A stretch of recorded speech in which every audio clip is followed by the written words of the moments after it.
All right, welcome back to the Carl Jackson Show. I want to talk about these tariffs that President Trump seems to be using as an ultimatum, and actually that he is using as an ultimatum against Canada, China, Mexico. And then later in the week, he told the BRIC nations, listen, I'm going to slap a 100% tariff on you if you guys don't stop trying to undermine the dollar. So I wanted to bring on E.J. Antoni. He's an economist at the Heritage Foundation. You can follow him online. He's excellent at what he does, obviously, or he wouldn't be at the Heritage Foundation. E.J. Antoni, welcome back to the Carl Jackson Show. I appreciate you coming on. Carl, it's my pleasure. Thank you for having me again. All right, absolutely. So, EJ, I want to go through as many questions as I possibly can, or get through as many questions as I possibly can with you. But I want to try to understand what Trump is doing here as well. I mean, I am a free trader, but I do believe that you could use and you should use tariffs as leverage at times, which is what Trump appears to have done, both with Mexico and Canada. That appears to be working. And also he's doing that with China, at least threatening this 25% tariff. Obviously, he's not in office yet. But give us your general take on tariffs. Are they good? Are they bad? Useful? What's your take? Well, Carl, look, I agree with you. I'm all for free trade, but I'm for free trade not just on the international stage, but I'm for free trade when it comes to domestic trade as well. In other words, I want lower taxes across the board, not simply on stuff we're buying from other countries. So I want lower income taxes. I want lower sales taxes. Again, I want free trade domestically, not just internationally. And that's something that a lot of economists, for some reason, really seem to miss. So what Donald Trump has essentially done here is he's figured out a way to weaponize the purchasing power of the American consumer. And so he knows he holds all the cards when it comes to negotiating with countries like Mexico, like Canada, that if they decide to engage in this game of chicken with him, if they really want to go toe to toe, it'll basically be a blip on the radar for the American economy and for the U.S. consumer, except it would put those countries, Mexico and Canada, into recession. The reason for that is only a few percent of our exports go to each of those countries. But those countries send the vast majority of their exports here to the United States. So again, you're talking about a much larger percentage of their economy, and it would do a heck of a lot more damage to them. That is honestly, this is why I have you on, EJ, because I mean, you've just clarified some things for me right off the bat. I could almost end this interview now, but I'm going to keep you because I got some more questions. But you make an excellent point with the domestic tariffs, if you will. And honestly, you're right. You don't hear even economists talk about that, talk about it in that light. And the fact that tariffs will be much more damaging for those countries than they will be for us. That's a very important point. However, I do want you to touch on how would they impact the American consumer? Is there a way to kind of nullify the impact if we did get into, let's say, a trade war with Canada and Mexico, our neighbors? Oh, certainly. There's lots of ways you can do this, Carl, several of which are actually already being talked about by people in Trump's inner circle. And one of those ideas is to simply take the revenue that comes in from these tariffs and use it to reduce federal income taxes. So you're going to increase one tax liability on consumers, but you're going to decrease another. And at the end of the day, it's a wash. And so you're not actually looking at a net increase in taxes at all, except you have to remember that not all of the tariff is going to be passed on to the American consumer. In fact, the first Trump administration was incredibly strategic on what they decided to tax. In other words, where they put those tariffs. And the result of that was about 81 cents on the dollar of all these Chinese tariffs, which are still in place, by the way. The Biden administration has never removed them. But about 81 cents on the dollar of those tariffs were not paid for by American consumers, but were paid for by the Chinese manufacturers who simply had to eat the cost. Only about 19 cents on the dollar was actually passed on to American consumers in the form of higher prices. And the reason for that is because American consumers have alternatives. They can choose domestic products. They can choose products made in other countries. For example, on Chinese steel, they can buy steel made here in the United States. They can buy steel made in Sweden or other countries. And so if the Chinese manufacturers raise their prices high enough to pass on all of the tariff, American consumers would simply stop buying from China. All right, good stuff.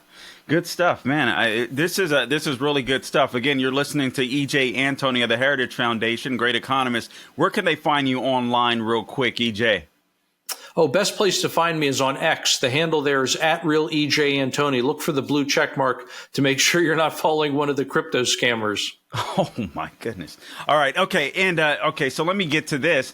The reason why Trump is putting these or threatening these tariffs, obviously on Canada and Mexico, is because of their open border policies. They're not doing anything to slow down illegal immigration and help us out in the United States, costing us a whole buttload of money. And also for China, they're using these open borders to bring or to send fentanyl into our country and killing people. Do you think tariffs are an effective way to stop them from doing this? Both Canada and Mexico and China. Carl, 100% they are effective.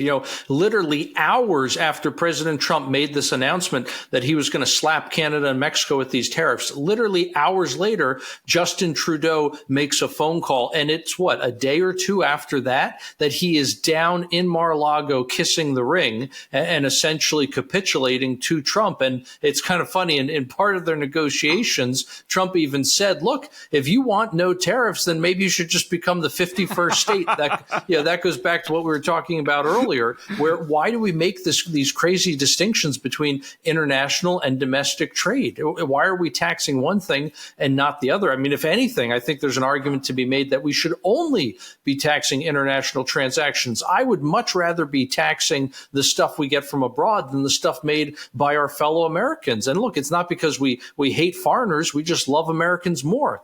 And now shifting from Canada, look at Mexico. Even that country, which took an incredibly belligerent tone when Trump initially made those tariff announcements, it was literally only a few days later that the president of Mexico also capitulated and had an incredibly productive phone call with President Trump.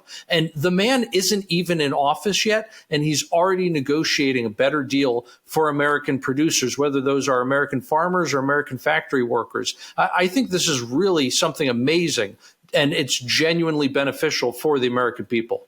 Yeah, I absolutely love it. I love the fact that the world knows that a strong man is coming back into office, and they have to take him seriously because he's done it before. Okay, we only have 3 minutes left, and I want to move on to this. The AP reported this earlier. Trump has threatened a 100% tariff on the BRIC bloc of nations if they act to undermine the U.S. dollar. And those nations include Brazil, Russia, India, China, South Africa, Egypt, Ethiopia, Iran, and the United Arab Emirates. Also, Turkey, Azerbaijan, Malaysia have applied to become a part of the BRIC nations.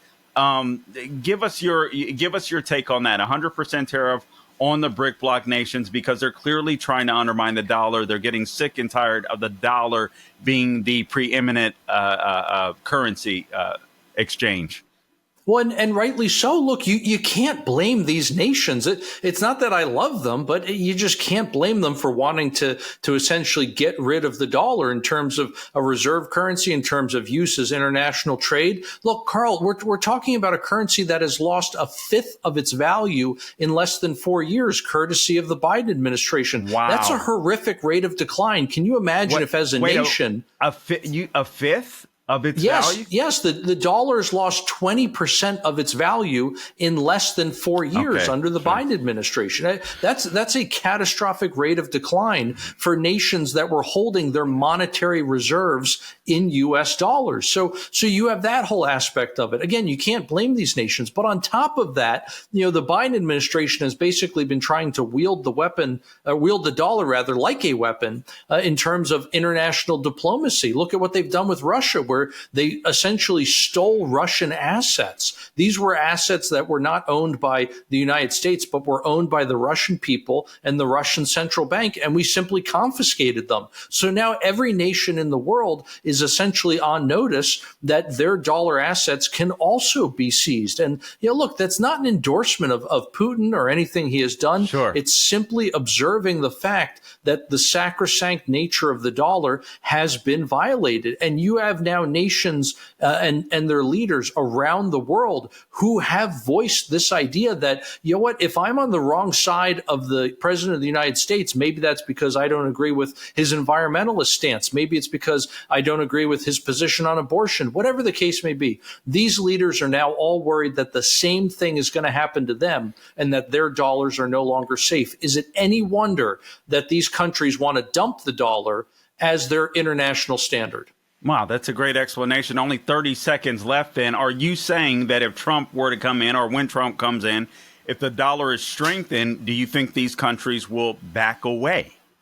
Oh, absolutely. I think there's no doubt about it, Carl. Again, we got to address the underlying problem, which is the weakness in the dollar that the current administration has caused. If you take away the cause, you'll take away the symptoms. Man, good stuff, man. Good stuff. We packed a lot in.